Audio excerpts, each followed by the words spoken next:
우리 정서적으로 그렇고 우리의 마음을 풍요롭게 하는 유명한 예술 작품 가끔 보고 계십니까? 미술관에서 유명한 작품을 볼 때 우리는 많은 감동을 얻게 됩니다. 루브르 박물관에 있는 레오나르도 다빈치의 모나리자, 한 번쯤은 그 그림을 보셨을 거라고 생각합니다. 모나리자의 미소를 바라보게 되면 웃는 것 같으면서도 또 무표정하기도 하고 또 때로는 슬퍼 보이기까지 하는 모습을 보면서 참 신비롭다라고 느끼기도 합니다. 또 많은 외국인들이 한국의 국립박물관을 찾고 있는데요, 그곳에는 사유의 방이라고 하는 작은 홀이 있습니다. 2점의 국보 반가유상이 있는데요, 어둡고 고요한 복도를 지나 만나게 되는 사유상은 이 오른쪽 다리를 왼편에 무릎 위에 얹어놓고 오른손 2손가락으로 볼에 대어서 깊이 생각하고 있는 그 모습을 상상하고 있는 모습인데요, 간결하면서도 생동감 넘치고 또 화려하면서도 절제된 근엄한 모습을 볼 때에 우리가 보는 이로 하여금 많은 감동을 주고 있습니다. 이러한 걸작품을 볼 때 와, 정말 대단하다, 와, 아름답다라고 하는 그러한 감탄을 하게 되는데요, 그런데 이러한 작품에는 분명히 만든 이가 있다라고 하는 것입니다. 그 작품을 만들기 위해서 그들은 깊이 생각하고 또 잘 안 될 때는 반복하며 그 일들을 계속해서 도전하고 또 모든 혼과 힘을 다해 그 작품을 만들어내는 것이죠. 그런데 여러분, 이런 생각은 해보셨습니까? 여러분 한 분 한 분이 이미 훌륭한 걸작품이다라고 하는 것입니다. 더 놀라운 것은 여러분을 만드신 분은 세계 최고의 예술가이시며 모든 걸작품 최고의 그 가운데 최고의 걸작품이 바로 우리다라고 하는 것입니다. 오늘 아침 거울을 바라보면서 야, 멋지구나, 환상적이구나, 와, 경외롭구나 하는 모습으로 감탄을 하고 이 자리에 오셨습니까? 때로는 난 왜 이렇게 생각지? 아이고, 이제 다 늙었구나 라고 하며 탄식 가운데 이 자리에 앉아 있습니까? 내가 여기에 왜 있을까? 또 혹 나는 실수로 태어난 인생이지, 내가 이렇게 살다가 조용히 사라지는 그러한 초라한 인생이구나 라고 하는 생각 가운데 머물러 계신 분은 없습니까? 오늘 하나님의 말씀을 통해서 우리 자신을 향한 하나님의 계획과 또 그 시선으로 우리 자신을 바라볼 수 있기를 원합니다. 무엇보다도 내 자신, 우리 한 사람 한 사람은 하나님의 걸작품이다라고 하는 이 진리를 붙잡을 수 있기를 축원합니다. 오늘 본문 이사야 44장 2절 말씀에서 하나님은 분명히 말씀하십니다. 너를 만들고 너를 모태에서부터 지어낸 너를 도와줄 여호와가 이같이 말하노라. 분명히 우리를 하나님께서는 만들었다라고 말씀하고 있는데요, 이 만들었다라고 하는 이 단어의 원어상의 의미는 도예가가 진흙으로 어떤 아름다운 그릇을 빚어내는 것과 같은 정성과 최선의 사랑으로 그것을 빚어낸다라고 하는 의미가 담겨져 있습니다. 이렇듯 하나님께서는 우리를 만드실 때, 우리를 지으실 때 매우 특별한 계획과 또 사랑과 정성으로 우리를 빚으시고 만드셨다라고 하는 것을 알아야 할 것입니다. 우리가 오늘 본문을 보면서 몇 가지의 진리를 붙잡기를 원하는데요, 먼저는 하나님이 나를 지으심에 있어서 분명한 의도와 계획을 가지고 있었다라고 하는 것을 알기 원합니다. 오늘 본문에서 너를 만들고 라고 하는 말씀, 앞서도 말씀드렸지만 히브리 단어로 아차르라고 하는 단어입니다. 이것은 도예가가 진흙으로 그릇을 빚을 때 사용하는 단어인데요, 자신이 계획했던 그 그릇, 쓸모를 생각하면서 그릇을 빚어낼 때 자신의 뜻과 맞지 않을 때 그것을 연거푸 흙을 다시 뭉개고 다시 뭉개어서 자신의 온전히 뜻에 맞도록 온 힘과 정성을 다해 그릇을 빚어냅니다. 이 말씀은 무슨 말씀입니까? 분명한 의도와 목적을 가지고 그릇을 빚어내고 있는 것처럼 하나님께서는 우리를 향한 계획과 목적을 가지고 우리를 지으시고 이 땅 가운데 살아가게 하고 계신다라고 하신 것이죠. 하나님의 그 뜻과 계획 속에 그 사랑과 정성 가운데 우리가 지어졌음을, 우리가 이 자리에 있음을 믿으시기 바랍니다. 에베소서 1장 4절에서 5절 말씀에도 이렇게 말씀하십니다. 곧 창세 전에 그리스도 안에서 우리를 택하사 우리로 사랑 안에서 그 앞에 거룩하고 흠이 없게 하시려고 그 기쁘신 뜻대로 우리를 예정하사 예수 그리스도로 말미암아 자기 아들들이 되게 하셨으니라고 말씀하시는데요. 하나님께서 우리를 택하실 때 언제 택했다라고 말씀하십니까? 어머니 뱃속에 있을 때요. 내가 태어났을 때 야, 넌 참 예쁘구나, 너 내 자식 하자라고 부르셨을까요? 아니죠. 하나님께서는 우리가 내 부모의 그 태중에 있기도 전에, 이미 창세 전에 우리를 택하였다라고 말씀하시고 우리를 예정하시는데, 어떻게 예정하셨다라고요? 거룩하고 흠이 없도록. 거룩하다라고 말씀하시는 것은 하나님께서 우리를 구별해 내신 것이고, 흠이 없다라고 하시는 것은 완전하다라고 하는 것이죠. 내가 이 땅에 태어날 때 난 왜 이렇게 초라할까, 왜 이렇게 지혜도 부족하고 또 생기기도 못생겼을까라고 하는 것이 아니라, 하나님께서는 우리를 빚으실 때, 우리를 계획하실 때부터 완전하게 거룩하게 구별하여 하나님의 사랑으로 택하여 불렀다라고 말씀하고 있는 것이죠. 세상의 시선이 어떻다 할지라도, 세상의 속임이 어떻다 할지라도 하나님의 계획과 하나님의 뜻에서 하나님께서 우리를 이끌어 가시고 하나님의 우리를 향한 그 부르심 가운데 너는 내 아들이라고 말씀하시고 내 딸이라고 말씀하실 때에, 하나님은 이미 창세 전에 우리를 부르실 때에, 계획하실 때에 거룩하고 흠이 없게 만드시며 그 예정하심 중에 우리를 부르셨다라고 하시는 줄 믿으시기 바랍니다. 더욱더 구체적으로 시편 139편 16절에 이렇게 말씀하고 계시는데요.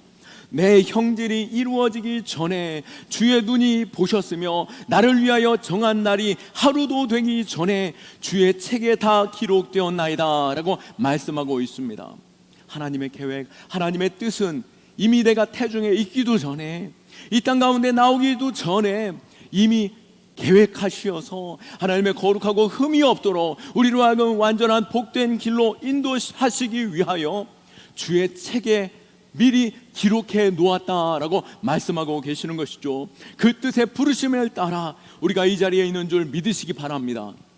하나님께서는 마치 농부가 씨앗을 흩뿌려 던져서 이게 길에 떨어지기도 하고 돌짝밭에 떨어지기도 하고 가시밭에 떨어지기도 하고, 어떤 건 예쁘게 자라기도 하고 어떤 건 못나게 자라기도 하는 가운데, 야, 넌 못났으니 저리 가라, 예쁜 것들만 이리 와라 라고 하시면서 부르신 것이 아니라, 하나님은 한 사람 한 사람을 택하여서 마치 도자기를 빚어내는 것처럼 최고의 것으로 하나님의 뜻을 담아 그들을 세워 이끌어 우리를 부르셨다라고 말씀하고 계신 것입니다.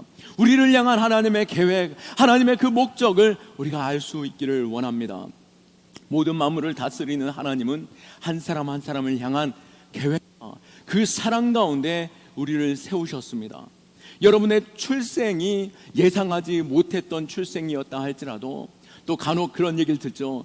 야, 너는 실수로 태어났어, 실수로 태어난 인생이야 라고 하는 그 속임 가운데, 나는 실수로 태어났고 인생에 있어야 하나 말아야 되나, 있으나 마나한 존재인가 라고 하는 것이 아니라, 하나님은 완벽하게 계획하신 가운데 이미 태어나기도 전에 그의 책에 우리의 인생을 기록하시고 하나님의 뜻대로 완전하고 복된 자로 우리를 온전히 이끄시고 계시는 분이심을 믿으시기 바랍니다.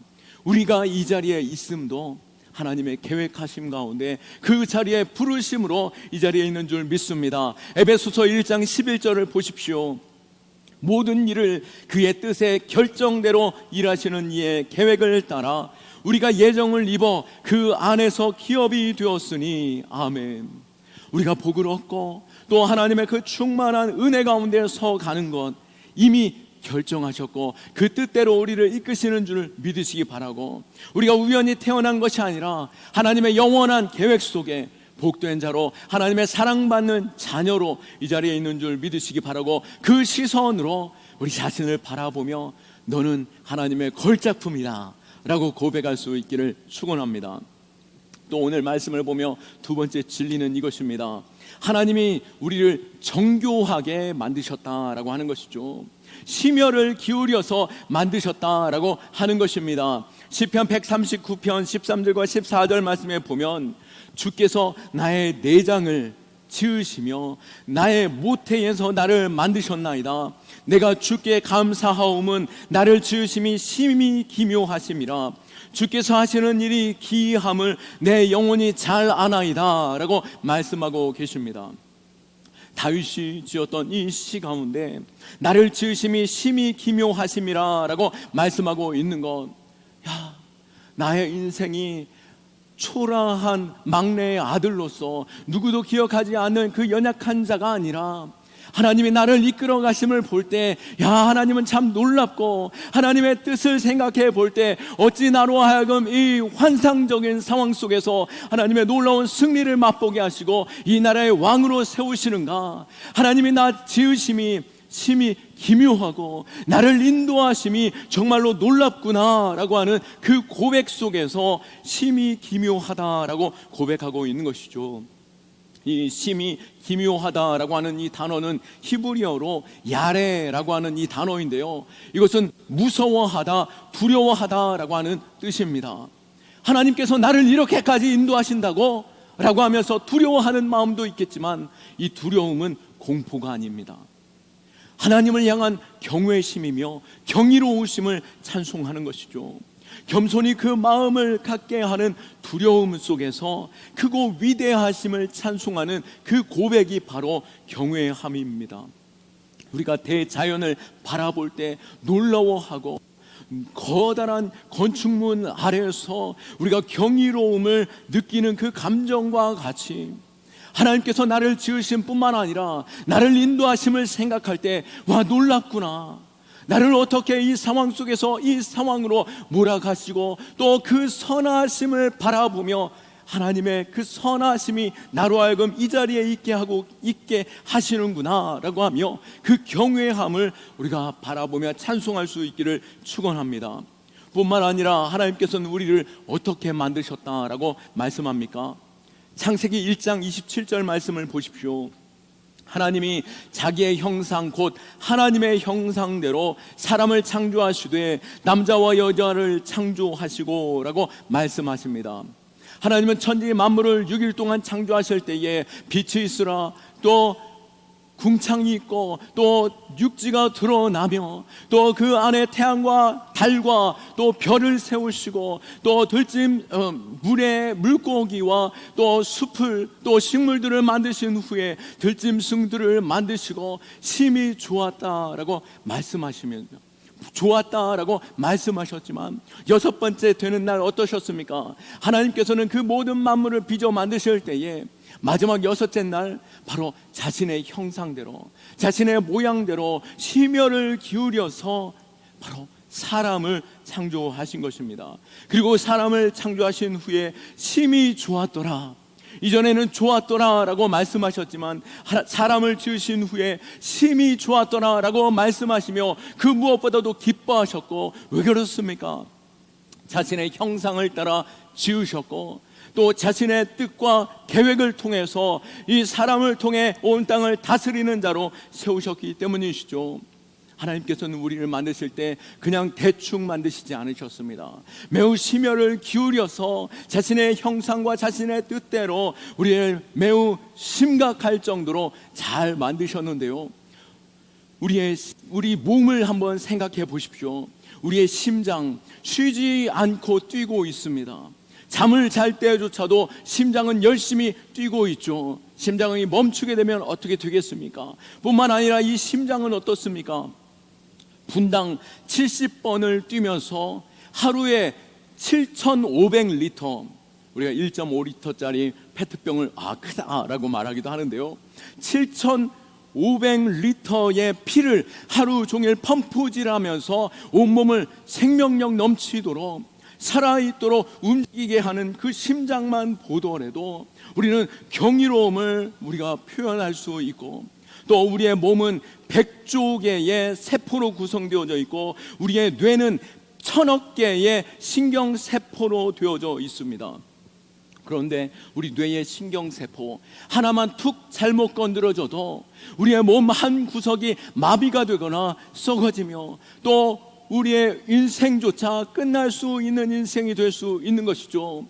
우리의 이 뇌신경 하나만 건드려져도 이러한 위험에 있는데 어찌 우리의 몸이 우연히 만들어졌다라고 표현할 수 있겠습니까? 절대 그렇지 않죠. 우리의 몸은 하나님께서 세심하게 설계하셨고 자기의 형상대로 우리를 정성껏 만드시는 가운데 우리를 사랑하시는 분이심을 믿으시기 바랍니다. 그리고 우리를 향한 그 계획 속에서 우리 한 사람 한 사람을 지으실 때 얼굴도 목소리도 성격도 모두 하나님은 분명한 뜻과 특별한 목적을 가지고 만드신 줄 믿으시기 바랍니다. 에베소서 2장 10절 말씀에도 우리는 그가 만드신 바라 그리스도 예수 안에서 선하신 일을 위하여 지으심을 받은 자니 이 일은 하나님이 전에 예비하사 우리로 그 가운데서 행하게 하려 하심이니라 라고 말씀하신 것처럼 우리의 몸을 정교하게 만드셨고 또 우리를 향한 분명한 목적을 가지고 그 뜻을 이루기 위해서 우리를 세우셨다라고 말씀하고 계신 것이죠. 이러한 우리는 이 세상에 단 하나뿐인 존재요. 우리를 향한 하나님의 계획은 각자를 향한 놀랍고 신비로움으로 우리에게 그 뜻을 보이시고 이끄심을 믿으시기 바랍니다. 이 놀라운 일들 우리는 다윗과 같이 우리는 심히 놀랍도다라고 고백할 수밖에 없는 것이죠.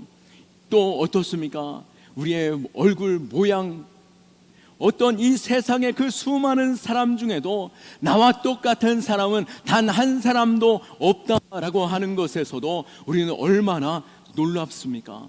우리는 하나님이 만드신 유일무이한 하나님의 걸작품인 줄 알고 내 자신을 경이롭게 여기고 더욱더 힘써 사랑할 수 있기를 축원합니다. 또한 오늘 말씀에 또 하나의 분명한 진리가 있는데요. 그것은 무엇입니까? 그것은 바로 하나님께서 우리를 먼저 사랑하셨고 영원토록 변함없이 우리를 사랑하시는 가운데 우리를 도우신다라고 하시는 걸 믿으시기 바랍니다. 하나님은 우리를 왜 만드셨습니까? 그것은 무엇보다도 우리를 사랑하시기 때문입니다. 하나님께서 우리를 향한 사랑은 이미 택하여 부르실 때에 내가 하나님을 사랑하기 전에 이미 우리를 사랑하셨고 태중에 사랑하셨으며 그 계획 가운데 우리를 사랑하여 택하여 부르신 줄 믿으시기 바라고 그 사랑으로 우리를 만드셨다라고 하시는 것이죠. 하나님의 그 큰 사랑은 결국 우리가 죄악 가운데 영원한 형벌과 우리는 하나님 앞에서 버림받을 수밖에 없는 존재였음에도 불구하고 하나님께서는 자신의 아들을 내어주시기까지 우리를 사랑하시어 우리로 하여금 그 사랑을 회복시키시는 분이심을 믿으시기 바랍니다. 에레미야 31장 3절 말씀에 하나님이 말씀하시죠. 옛적에 여호와께서 나에게 나타나사 내가 영원한 사랑으로 너를 사랑하기에 인자함으로 너를 이끌었다 하였도다. 아멘. 하나님이 우리의 사랑하심은 인자와 긍휼로 우리를 사랑하시는 줄 믿으시기 바랍니다. 우리가 어떠해서 내가 하나님 앞에서 참 신앙으로 예배 열심히 드리고 또 봉사도 열심히 하고 또 헌금도 많이 내고 그래서 하나님께서 나를 사랑하시는 것이 아니라 하나님께서는 이미 택하여 부르시는 가운데 영원한 사랑으로 우리를 사랑하시는데요, 그 사랑으로 진노 중에도 긍휼을 베푸시고 인자하심으로 우리로 하여금 심판과 멸망의 자리에서도 구원해 내시면서까지 우리를 사랑하시는 그 사랑이 또 영원하다라고 말씀하고 있습니다. 누군가가 나를 사랑할 때 어떠한 사랑이 진정한 사랑이라고 생각하고 계십니까? 사람들이 나를 사랑한다라고 말을 하지만 내 앞내에 숨겨진 모습이 그 사람에게 드러나게 된다라고 한다면 그 사람들이 사랑할까라고 하는 가운데 내가 감추고 있을 때 사람들이 나를 사랑하는 것, 그것은 결코 진짜 사랑이 아닐 것입니다. 또 사람들이 나를 내 진짜 모습, 내 안에 그 어둠과 수치스러운 모습을 알면서도 나를 사랑할 수 있는가? 아니요. 그들이 나를 떠나간다라고 하는 것, 그것은 우리가 생각하는 두려움일 것입니다. 하지만 나의 모든 것, 나의 모든 연약함과 실패와 그 어둠의 구석에 있는 그 죄악까지도 아시는 가운데 알면서도 나를 진심으로 사랑한다라고 한다면 그것만큼은 진짜 사랑인 것이죠. 그렇기에 내 모든 것을 아시는 분, 하나님이 나의 모든 그 죄악조차도, 나의 모든 연약함조차도 아시는 가운데 사랑한다라고 말씀하시고 영원토록 사랑하시는 그 증거로 자신의 아들을 내어주시기까지, 또 내 모습 이대로 그대로를 사랑하시는 그 사랑이 끊임없이 나를 향하여 있음을 믿으시기 바랍니다. 하나님은 우리의 모든 것을 아십니다. 시편 139편 1절에서 4절 말씀에 보면, 여호와여, 주께서 나를 살펴보셨으므로 나를 아시나이다. 주께서 내가 앉고 일어섬을 아시고 멀리서도 나를 생각을 밝히 아시오며 나의 모든 길과 내가 눕는 것을 살펴보셨으므로 나의 모든 행위를 익히 아시오니, 여호와여, 내 혀의 말을 알지 못하시는 것이 하나도 없으시니이다 하셨나이다. 이렇듯 하나님께서는 우리의 모든 것, 나의 좋은 것뿐만 아니라 나의 나쁜 면도 하나님께서는 아심에도 불구하고 하나님께서는 우리를 영원토록 사랑하시고 전부를 내어주시는 가운데 사랑하시는 것이죠. 하나님은 이것에 있어서 확실한 증거로서 확신 있게 로마서 8장 38절과 39절에 말씀하십니다. 내가 확신하노니 사망이나 생명이나 천사들이나 권세자들이나 현재일이나 장래일이나 능력이나 높음이나 깊음이나 다른 어떤 피조물이라도 우리를 우리 주 그리스도 예수 안에 있는 하나님의 사랑에서 끊을 수 없으리라. 아멘. 이 세상의 그 어떠한 것도 하나님과 우리 사이를 갈라놓을 수 없고, 또 내 안에 있는 어떠한 실패와 연약함과 넘어짐조차도 우리로 하여금 하나님의 사랑을 끊을 수 없는 것임을 믿으시기 바라고, 나를 향한 하나님의 사랑, 그것은 내가 붙잡고 있는 것이 아니라 마치 어린 아이를 아빠가 꽉 붙잡고 있는 것처럼 그 하나님은 절대 나를 놓지 않고 끝까지 사랑하심으로 우리를 인도하심을 믿으시기 바랍니다. 왜요? 하나님 자신의 형상을 따라 지으셨고 이미 창세전에 우리를 택하여 자녀 삼아 주셨고 우리로 하여금 그 놀라우신 경외함으로 우리에게 모든 일에 있어서 맡겨주셨기 때문인 것이죠.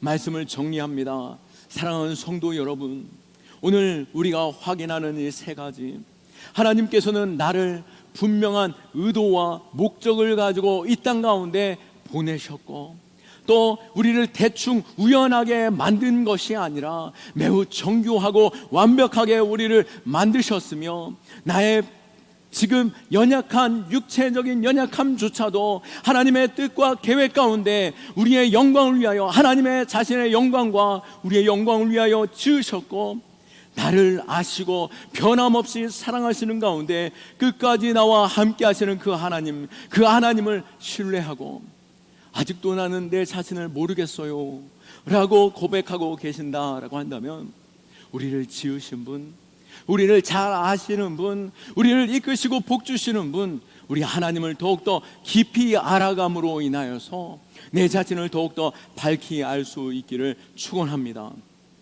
우리가 무엇보다 분명한 진리는 무엇입니까?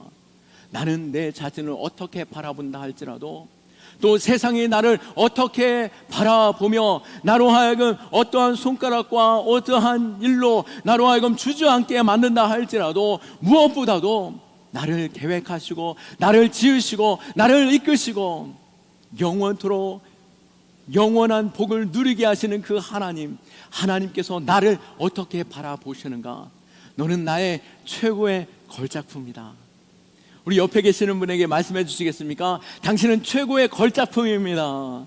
당신은 최고의 걸작품입니다. 하나님께서 최고의 걸작품으로 얼마나 사랑하시는지, 얼마나 소중하게 여기시는지 우리 자신이 그것을 알고 우리가 거울을 보면서도 넌 최고의 걸작품이야, 하나님이 너를 얼마나 사랑하는지 아니? 라고 고백하며 더욱더 힘써 사랑하는 저와 여러분 될 수 있기를 예수 그리스도의 이름으로 축원합니다. 아멘. 우리 하나님께 영광의 박수 올려드립니다. 우리 자리에서 일어나셔서 함께 결단하고 찬양하면서 함께 담대히 나아가겠습니다.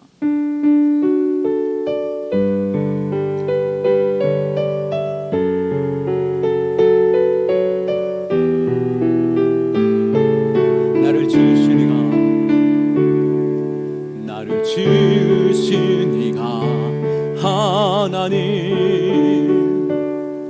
나를 부르신 이가 하나님, 나를 보내신 이도 하나님,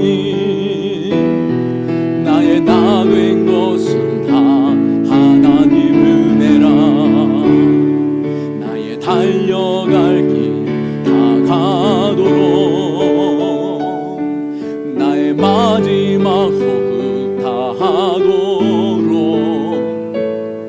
나로 그 십자가 품게 하시니, 나의 나 된 것은 다 하나님 은혜라. 한량없는 은혜 갚을